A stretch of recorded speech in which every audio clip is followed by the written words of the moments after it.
everybody, this is David from newbloghosting.com again. I wanted to wish everybody a happy Friday evening. Actually, it's early Saturday morning, and I believe in doing these videos a little natural, not very staged, so please forgive the lighting above being a little bright, maybe me being a little tired in the eye.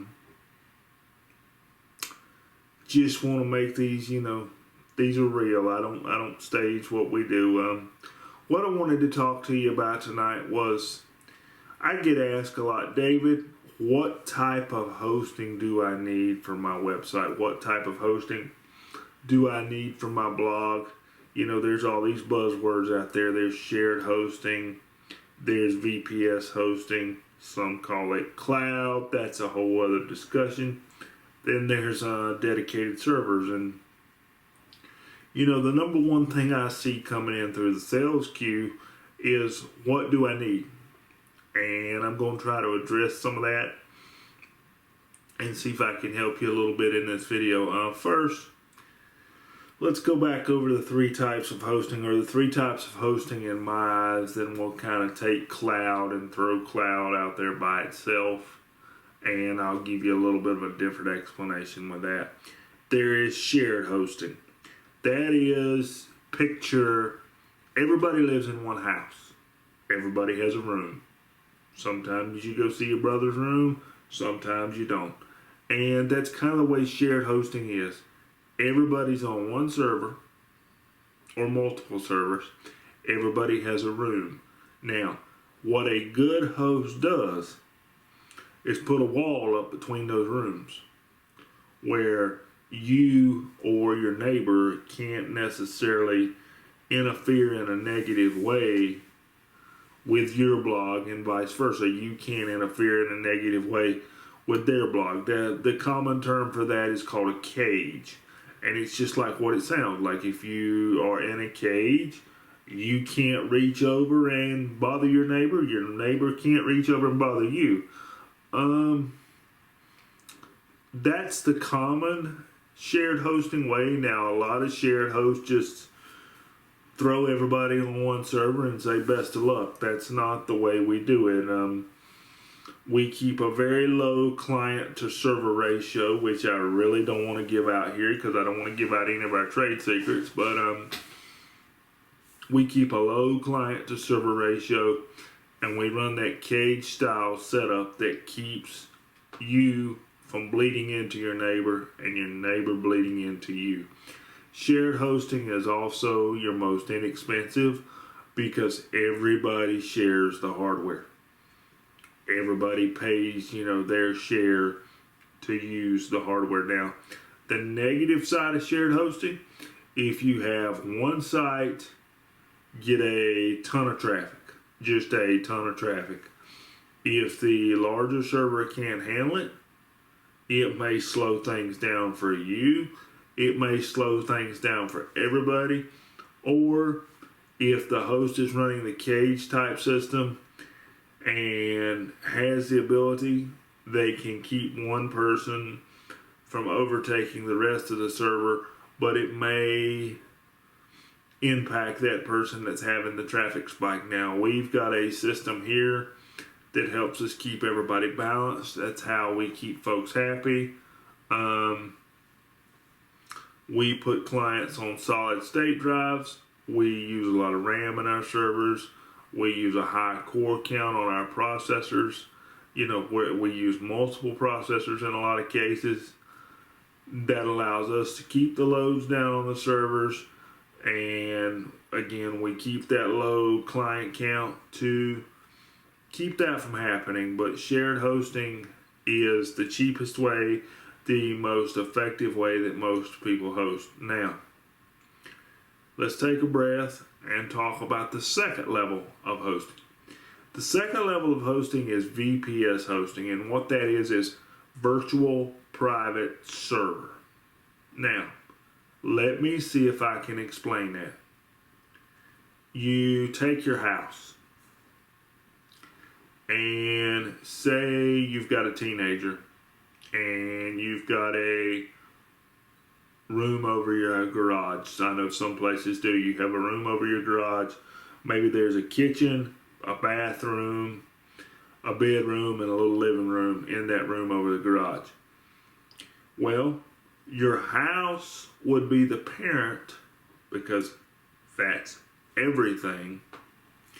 And maybe the person over the garage is like a virtual tenant. They have their own space, they have their own private living quarters, but they live inside of your property. Now, does that make sense? That's what a virtual private server is. It is a private slice of a server inside of a much, much, much larger server. Now, this gives you full access to the hardware. This gives you full access to your RAM. The resources are dedicated to you. Often these virtual private servers can be upgraded or downgraded at the push of a button because it's only allocating you more space within that parent. So think of it this way. You've got a parent with 16 rooms, so there's room there for 16 private residents. And everybody gets their own bathroom, everybody gets their own kitchen. That's the way it is with a VPS. This is recommended for the blogger with a lot of traffic, the blogger that demands or insists on a large amount of uptime. These are usually monthly fees, usually anywhere between 40, 60 to 80 bucks. Ours range between 40 and 60 depending on what you're looking for. Some are a little higher if you have special needs. You can configure a virtual private server to fit you. It is your server. Now, the third part, this one should be easy. This is for your very high traffic blogs, maybe your commercial blogs, maybe your blog is your sole source of income. Maybe you get, several 100,000 visitors concurrently. It's a dedicated server. Now, what a dedicated server is exactly what it sounds like. It's just like going out to your local Best Buy or your retail store and buying that entire computer. And that's the same way a dedicated server is in the server world. You get that entire server for yourself. The hardware belongs to you. So you can do anything you want. You're not affected by anybody. It's yours, and you can do things your way. And, those carry a premium price. Those, like I said, though, are for your commercial bloggers, your businesses that demand the need for extremely high traffic and in turn demand that 100% uptime. That's where your dedicated server comes in. So to recap, we've got our shared hosting, everybody in one house, everybody's got a room. We've got a VPS hosting, that's where you get a private server stuck in there. You got a house, and inside each room, everybody's got their own living quarters, bathroom. You see what I'm saying? You've got your own private server inside of a larger parent server. I hope that makes sense for everybody. All right, next, you've got your dedicated server. Like I said, that was the hardware is yours. It's just like going to Best Buy and buying a computer. Everything belongs to you. Now, let's get the old cat out of the bag here and talk about this whole buzzword we hear called cloud. Everybody's heard it. Everybody wants some of it. We do have clouds here, but the definition of a cloud varies by host. And there's even a question out there of what a true cloud may or may not be. Some people consider a cloud a group of servers bonded together that automatically scale on demand up and down to fit your needs. And yes, that exists. Is it very expensive? Absolutely. That's where your Google Cloud comes in. That's where Amazon comes in, and a lot of those other big box competitors. And as you see, it's very expensive. It is very expensive, usually more than a dedicated server is. So, there's a question there as to why would you even use it.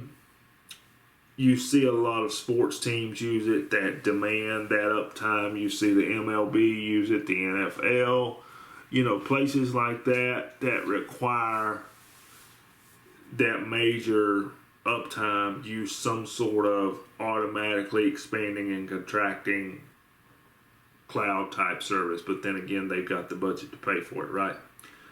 All right.